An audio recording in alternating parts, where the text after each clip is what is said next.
संभल में 46 साल बाद खुले मंदिर में अब पूजा पाठ जोर शोर से हो रही है। मंदिर के आसपास अतिक्रमण पर हथौड़ा भी चल रहा है। सैकड़ों साल पुराने मंदिर को लेकर लखनऊ से लेकर दिल्ली तक सियासत भी खूब हो रही है। संभल में मिले मंदिर में जो मूर्तियां मिली हैं, मंदिर की जो वास्तुकला है, उसे लेकर अलग अलग पक्षों के दावे भी हो रहे हैं। इसी मंदिर की बात की जा रही है और इन सब के बीच एक मुद्दा यह भी है कि आखिर संभल में 1978 में क्या हुआ था।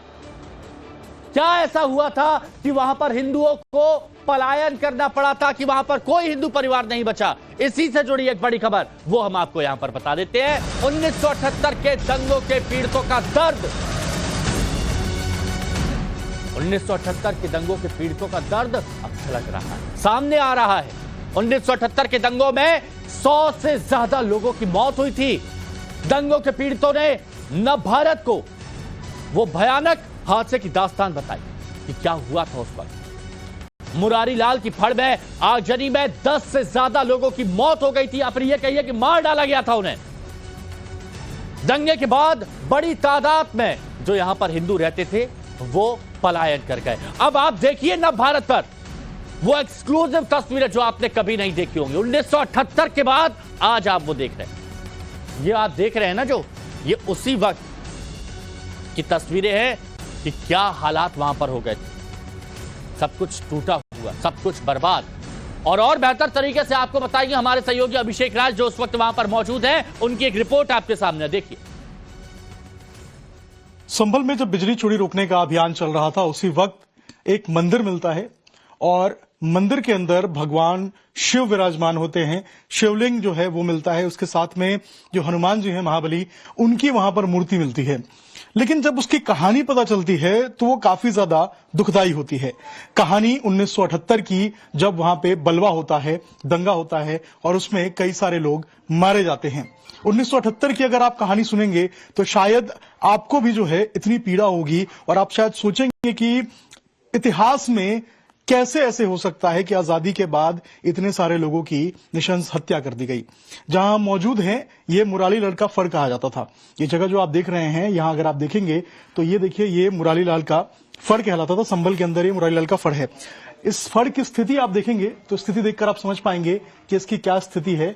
साल 1978 की बात है। इसी फड़ के अंदर लगभग 1 दर्जन से अधिक लोगों को जलाया गया था।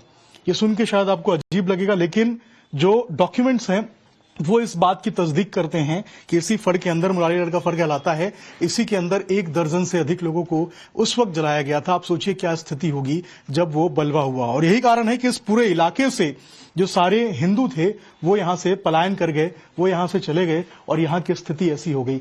आप ये हालत देख के, आप जो ये नक्शा देख रहे हैं, ये जो स्ट्रक्चर देख रहे हैं, ये देख के आप समझ पाएंगे कि यहाँ की क्या स्थिति हुआ करती थी और किस तरीके के हालात होते थे। लेकिन अभी अगर मैं आपको एक बार ऊपर दिखाऊं, एक बार अगर आप ऊपर देखेंगे तो अभी ये जो जले के निशान हैं, ये इस बात की गवाही देते हैं कि उस वक्त यहाँ पे हालात क्या थे, उस वक्त क्या हुआ होगा। अगर ऊपर आप देखेंगे तो ऊपर आप देखकर समझ पाएंगे कि कितना भयावह मंजर होगा, कितनी भयावह स्थिति होगी और किस तरीके से लोगों ने एक दूसरे को जो है वो उस समय मारा होगा, पीटा होगा। और यही कारण है कि जो परेशानियां हैं वो लोग जब बताते हैं, अपनी आपबीती बताते हैं, तो रोना भी आ जाता है कि 1978 में ऐसा क्या हुआ होगा। ऊपर आप देख रहे हैं अभी भी जलने के निशान हैं, वो आपको नजर आएंगे।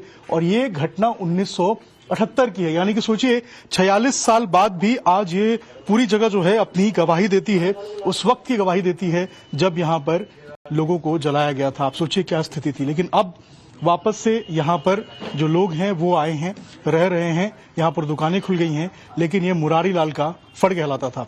78 में यहाँ पर लोग रहते थे, लेकिन इसी फड़ के अंदर सोचिए 1 दर्जन से अधिक लोगों को जला दिया गया, मार दिया गया।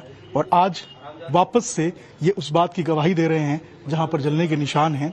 और लोग बताते हैं कि यहाँ पर किस तरीके से उस वक्त जो फसाद हुआ था उसमें कई लोगों ने अपने घरों छोड़ दिए थे, पलायन कर गए थे और वहां से भाग गए थे। कई जगहों पे आज छिप गए थे, कई लोगों ने अपने घर को छोड़कर वहां से अपने जो ज्वेलरी थी, जो संपत्ति थी, सबको छोड़ दिया था, वहां से निकल गए थे। लेकिन आज वास्तविक स्थिति में बिल्कुल यहाँ पर गवाही देता हुआ ये फर आपको नजर आएगा। हरिंदर के साथ अभिषेक राज, टाइम्स नव भारत, संभल। हमारे इन्वेस्टिगेटिव जर्नलिस्ट हैं अभिषेक राज। ये उस जगह पर पहुंचे जहां पर 12 लोगों को जिंदा जला दिया गया और वो तस्वीरें आपने देखी जब छत पर दिखाया गया तो अभी भी वो जला हुआ वो काला निशान आपको वहां पर नजर आ रहा था। ये हालात वहां पर हुए तो सोचिए कितने लोग मारे गए। संभल में हुए 1978 के जिस दंगे का जिक्र हो रहा है और जिन दंगों के बाद संभल से बड़ी संख्या में हिंदू पलायन कर गए, उसके बारे में भी जानना जरूरी है। अलग अलग रिपोर्ट्स में क्या लिखा है वो हम आपको यहां पर बताते हैं। अलग अलग रिपोर्ट्स के मुताबिक 29 मार्च 1978 को होली के 3 दिन बाद ये दंगे भड़क गए थे, 3 दिन बाद। और साथ ही होली में विवाद को लेकर यह तनाव शुरू हुआ था, तनाव पैदा हुआ था। लेकिन इस बीच एमजीएम कॉलेज की सदस्यता को लेकर एक बवाल खड़ा हो गया, हंगामा शुरू हो गया और रिपोर्ट्स के मुताबिक सदस्यता के लिए जो मंजर शफी का चंदा नामंजूर हुआ, यह बताया जा रहा है, जिसके विरोध में मंजर शफी भीड़ जुटाकर बाजार बंद कराने निकल पड़ा। अब इसके विरोध में हिंदू आ गए, उन्होंने इसका विरोध किया तो भीड़ ने उन्हें मारा, उन्हें पीटा। लेकिन अफवाह उड़ा दी गई कि हिंदुओं ने मंजर शफी को मार दिया, यह अफवाह उड़ा दी गई, जिसके बाद संभल में दंगा भड़क गया। 29 मार्च से 20 मई तक यानी करीब 2 महीने तक दंगों की वजह से शहरी इलाके में कर्फ्यू लगा रहा। पुलिस प्रशासन की इंटरनल रिपोर्ट के मुताबिक इन दंगों में 184 से ज्यादा हिंदू मारे गए, 184 से ज्यादा। दंगों के वक्त संभल के जिस खग्गू सराय मोहल्ले में महादेव का मंदिर बना हुआ है, उसे बनियों का मोहल्ला कहा जाता था, व्यापारी वर्ग जो कहा जाता है, क्योंकि वहां रहने वाले लोग ज्यादातर कारोबारी थे। लेकिन दंगों के बाद इस इलाके में रहने वाले 100 हिंदू परिवारों का पलायन हो गया। वो मजबूर हो गए क्योंकि कोई बचा नहीं, ज्यादातर लोगों को मार दिया गया, मार पीट के भगा दिया गया। तस्वीरें आपने देखी ना कि कैसे एक फड़ में 12 करीब लोगों को जिंदा जला दिया गया और वो जलने के निशान आज भी वहां पर मौजूद है। अभिषेक राज हमारे सहयोगी हमारे साथ जुड़े हुए जो एक एक एक्सक्लूसिव रिपोर्ट अभी तक आप तक पहुंचा रहे हैं। अभिषेक, आपने वो सबूत दिखाए कि जहां पर वो आग के निशान आज भी गवाही देते हैं कि कितने लोगों की वहां पर जान ली गई, कितने लोगों का वहां पर पलायन हुआ, क्या हुआ था 1978 में। वहां की एक एक इमारत चीख चीख कर बोल रही है। अभी आपके पास, आप जब वहां पर पहुंचते तो आपको इतिहास के और क्या निशान नजर आते हैं?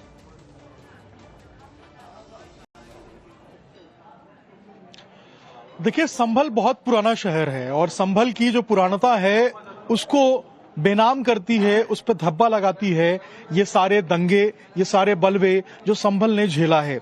साल 1978 का बलवा संभल की राजनीतिक, संभल की सामाजिक और संभल की जो सांस्कृतिक जमीन है उसको बदलने वाला था। संभल के अंदर अगर मैं बताऊं आपको, आजादी के वक्त में जो आंकड़ा है, उस वक्त लगभग 55% मुस्लिम आबादी थी, तो वहीं 45% हिंदू आबादी थी। लेकिन ये आंकड़ा अगर अभी के वक्त में आपको बताऊं तो लगभग 20% के आसपास की हिंदू की आबादी बची है।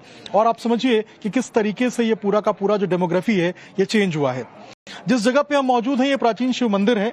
देखिए यहाँ पर लोग अभी आ रहे हैं, 46 साल बाद ये मंदिर खुला है, यहाँ पर पूजा अर्चना हो रही है। लेकिन 46 साल तक ये मंदिर इस बात की गवाही देता रहा कि 78 के बाद ऐसी क्या स्थिति हो गई थी कि इसके सामने में जो मकानें थी जो कभी हिंदुओं की हुआ करती थी वो यहाँ से पलायन करके चले गए थे। वो क्या स्थिति थी कि 1947 से लेकर 1978 के बीच में ऐसे जो मंजर हैं वो लोगों ने देखे थे कि लोग परेशान हो गए, लोगों ने अपने आप को खो दिया और उसके बाद लोग यहां से बाहर की तरफ निकल गए, लोगों ने अपने पूरे इलाके को छोड़ दिया। ये बनिया बस्ती हुआ करती थी, यहाँ पर कई सारे लोग रहते थे, बिजनेस करते थे, दुकानें हुआ करती थी।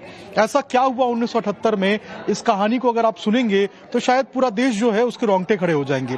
12 से अधिक लोगों को जिंदा जलाया गया था मुरारी लाल की फड़ के अंदर। मुरारी लाल, बनवारी लाल, 2 रिश्तेदार हुआ करते थे जो आपस में साथ में रहते थे।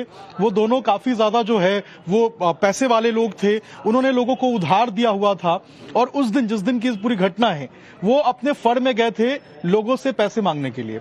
और सोचिए आप कि उस दिन उनके हाथ काट दिए थे, उनके पैर काट दिए थे, उनको जान से मार दिया गया। और उस फड़ के अंदर जो लोग छिपने के लिए गए थे उन लोगों को भी जला दिया गया, उन लोगों को भी गोली मार दी गई। ये स्थिति थी 1978 की। 1978 की कहानी बहुत चीजें बयां करती है। 1978 की कहानी जब लोग सुनाते हैं तो रोने लगते हैं, लोग कराहने लगते हैं और कहते हैं कि जिस संभल की परिकल्पना उन्होंने की थी 1978 में, संभल की सांस्कृतिक और सामाजिक जमीन वहां पर बदल जाती है, डेमोग्राफी पूरी तरीके से चेंज हो जाती है।